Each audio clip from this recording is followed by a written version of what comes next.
Hello everyone, welcome back to my channel. आज हम start करेंगे chapter metals and non metals का एक और टॉपिक। स्टार्टिंग के टॉपिक्स आप मेरे चैनल पे जाके देख सकते हैं और क्लास 10 के केमिस्ट्री का पहला चैप्टर एंड दूसरा चैप्टर वो भी मैंने अपने चैनल पे एक्सप्लेन किया हुआ है। वो सारे टॉपिक्स भी आप मेरे चैनल पे जाके देख सकते हैं। तो चलिए मेटल्स एंड नॉन मेटल्स का आज का टॉपिक स्टार्ट करते हैं। Properties of ionic compounds. सबसे पहला हमारा प्रॉपर्टी है आयोनिक कंपाउंड्स आर सॉलिड। जो आयोनिक कंपाउंड्स हैं वो सॉलिड स्टेट में होते हैं।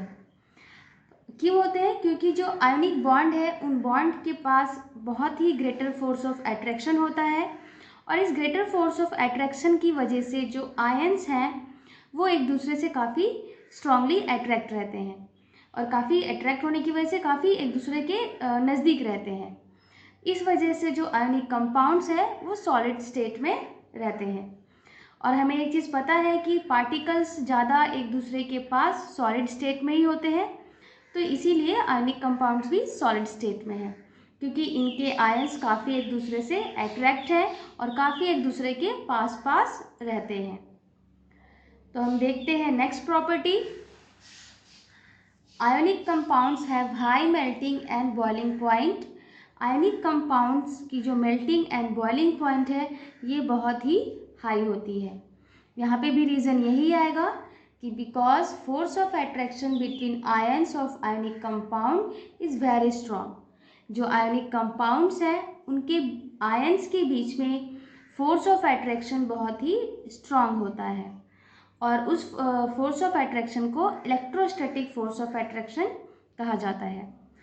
तो बहुत ही strong electrostatic force of attraction ions के बीच होने की वजह से जो आयनिक कंपाउंड्स हैं उनकी मेल्टिंग एंड बॉइलिंग पॉइंट बहुत हाई होती है। क्योंकि अगर हम melting and boiling point high नहीं रखेंगे तो इनके बीच के जो ये फोर्स ऑफ अट्रैक्शन है वो ब्रेक नहीं हो पाएगा।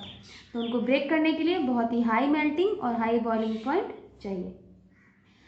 देखते हैं next property. Ionic compounds are generally dissolve in water. जो आयनिक कंपाउंड्स हैं ये जनरली वाटर में डिज़ोल्व होते हैं। तो वाटर में डिज़ोल्व कैसे होंगे? क्योंकि वाटर की एक प्रॉपर्टी होती है जिस वजह से जो आयनिक कंपाउंड्स के आयंस के बीच में एक ग्रेटर फोर्स ऑफ अट्रैक्शन है, वाटर उन्हें वीक कर देता है। वाटर उस फोर्स ऑफ अट्रैक्शन को वीक कर देता है जिस वजह से ये उनके बीच का जो फोर्स ऑफ अट्रैक्शन है ये ब्रेक होगा और ये अपने आयंस में डिवाइड हो जाएंगे और उसके बाद वाटर में डिज़ोल्व हो जाएंगे। एग्जाम्पल अगर हम NaCl का लें तो NaCl में क्या होता है, वाटर NaCl के बीच का जो ग्रेटर फोर्स ऑफ अट्रैक्शन है उसे वीक कर देगा और वीक होने की वजह से वो जो उनका बॉन्ड है वो टूट जाएगा और Na+ और Cl- में आयंस डिवाइड हो जाएंगे और फिर वाटर में डिज़ोल्व हो जाएंगे। तो जो आयनिक कंपाउंड्स हैं ये जनरली वाटर में डिज़ोल्व होते हैं। नेक्स्ट प्रॉपर्टी देखते हैं। Ionic compounds are generally insoluble in organic solvent like kerosene, petrol. तो जितने भी आयनिक कंपाउंड्स हैं ये जनरली जो ऑर्गेनिक सॉल्वेंट हैं जैसे कि केरोसिन हो गया, पेट्रोल हो गया, इनमें इनसॉल्यूबल होते हैं, इनमें ये घुल नहीं पाते हैं, सॉल्यूबल नहीं हो पाते हैं।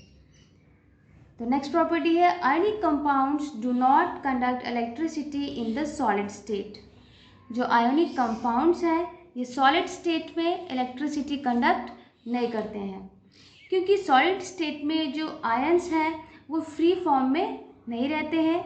जो आयंस हैं वो एक दूसरे से काफ़ी अट्रैक्टेड रहते हैं, काफ़ी एक दूसरे के पास रहते हैं और फ्री फॉर्म में ना होने की वजह से इलेक्ट्रिसिटी कंडक्ट नहीं करते हैं।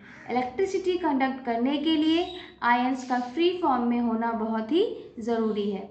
तो इस वजह से सॉलिड स्टेट में आयनिक कंपाउंड्स इलेक्ट्रिसिटी को कंडक्ट नहीं करते हैं। तो हमारा लास्ट प्रॉपर्टी है ionic compounds conduct electricity in the molten state. अब मोल्टेन स्टेट में क्या हो रहा है कि जो आयनिक कंपाउंड्स हैं ये इलेक्ट्रिसिटी को कंडक्ट करते हैं, क्योंकि मोल्टेन स्टेट में जो आयंस हैं ये फ्री फॉर्म में रहते हैं, उनके बीच का जो फोर्स ऑफ अट्रैक्शन है वो नहीं रहता है और आयंस फ्रीली मूव करते हैं मोल्टेन स्टेट में। तो आयंस फ्रीली मूव कर रहे हैं, तो इस केस में इलेक्ट्रिसिटी कंडक्ट होगा। तो आयनिक कंपाउंड्स अगर मोल्टेन स्टेट में है तो इलेक्ट्रिसिटी को कंडक्ट करेंगे, लेकिन अगर सॉलिड स्टेट में रहेंगे तो इलेक्ट्रिसिटी कंडक्ट नहीं करेंगे। तो ये तो कुछ प्रॉपर्टीज़ थी आयनिक कंपाउंड्स की। उम्मीद है आपको समझ में आया होगा।